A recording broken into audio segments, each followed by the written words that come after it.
Guys refreshed and ready to roll again here? I hope so. We'll see tomorrow. Be a good game. We played a couple times. The Clippers, speaking of, so I'm sure they want to get this win. They've had a break too, so it'll be good for us to get back in the rhythm. How rested and rejuvenated do you feel having the break?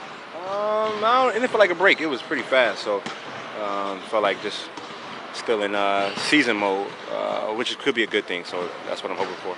Do you get a sense that Zaza and David are close to being right back in the mix? I hope so. Yeah. I hope so. Zaza's been stable for us. He's been consistent. You know exactly what you're going to get from him every night, and that doesn't show up on the stat sheet. Consistency and the force.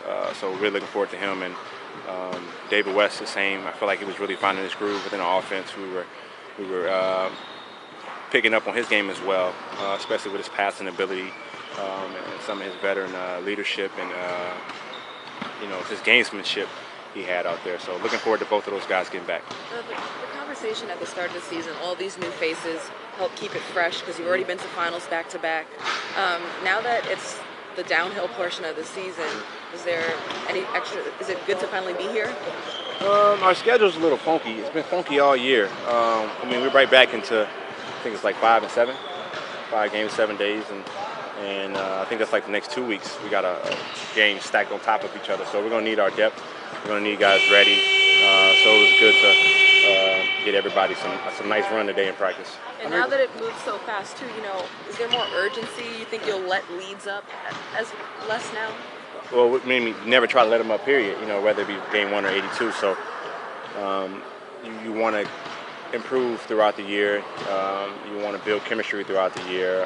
That's part of it. And like I said, that's a part of the bench as well. And when we're in there with leads, we want to build up on the leads, not just relying on the main guys or that last lineup to finish the game or have to save it if we let up on the lead. What was your initial reaction? Cousins trade? Yeah. And then how it maybe changes with Pelicans. That's unusual combination up front.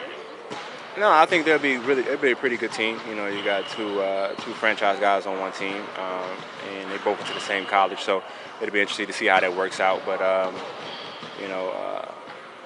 everybody's gonna be watching them, so I'm sure I'll get enough information from you guys on how they're doing and how they're playing together. How has the bench grown from the beginning of the season to now in the best way? Yeah, so like I said, David West has been a big part of the bench, and we've grown a lot with him being out there. He's making a lot of plays that we didn't know he was capable of making, especially from being a facilitator.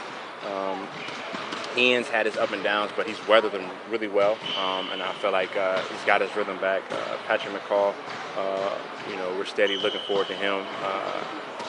I think he hit his wall, and I think he's coming out of it. But with him, the wall won't affect him as much because he's a smart player and he knows how to play the game, and he's a defensive guy. Really happy the way McAdoo's been playing the last couple weeks. He's got an opportunity to get out there with a couple injuries, and he's got back to his natural position, which is at the 4. And he's playing to his strengths, which has been really well. So we got a lot of guys with confidence. What about you and Sean? We're just the older guys. We just try to keep it simple, try to take as much pressure off the team and ourselves, especially our knees. And we're just trying to keep getting wins, play safe, and make it to the end of the year healthy with a championship and fresh contract. Are there things you guys have to improve on in the second half? You really need to. Yeah, we definitely got to. You got to do that on every aspect of the game. We talk about finishing games, knowing what sets we want to go to, and getting through all our options with our sets. We can still expand upon our offense. People forget we got a lot of new guys that are in year 1 of the offense, and we always say year 2 is when it really comes together. So we're still a work in progress offensively, and defensively we can get better as well. We just got to continue to pick up on communications, our own tendencies with each individual, and how it can work in the whole. What do you think of your agent going to the Lakers? I think it's good for the Lakers. Yeah, I think he'll turn it around. He'll get it right with the group that he's with. I think they got a solid core of basketball minds and business minds that bring together. Kind of interesting how they're copying the Warriors in some ways. I mean, took Walton and then they hired an agent. Yeah, I never thought about it like that. But Luke was a Lakers guy, Right. and Rob is a Lakers guy. I would say, with being with Kobe, with the Kobe relationship there. So, it's kind of like a college going back to the roots. The Lakers are kind of doing the same, especially with bringing Magic in too. When you say building chemistry throughout the year, how do you guys continue to do that? I mean, where do you feel you are at this stage in building chemistry? Well, you're going to build it, with new guys. The more you play with them, so experience is the biggest part of building chemistry, and just weathering storms builds chemistry, and adversity builds chemistry. So the season's long, and you're going to have all types of ups and downs, and that's where you build it the most. And then off the court, plane rides. I think even when you play with teammates for 7-8 years, you're still building throughout that time, and you continue to learn about each other. You just got to understand that that's part of the process, and you got to want to learn from one another. Where has Kevin Durant been most impactful on defense, and has any of his defense this year been a little surprising? I don't think it's been surprising because he was a force when we played him in the playoffs last year. He was a force defensively. Maybe some people didn't see it, but his length, shot blocking ability, especially on the breaks,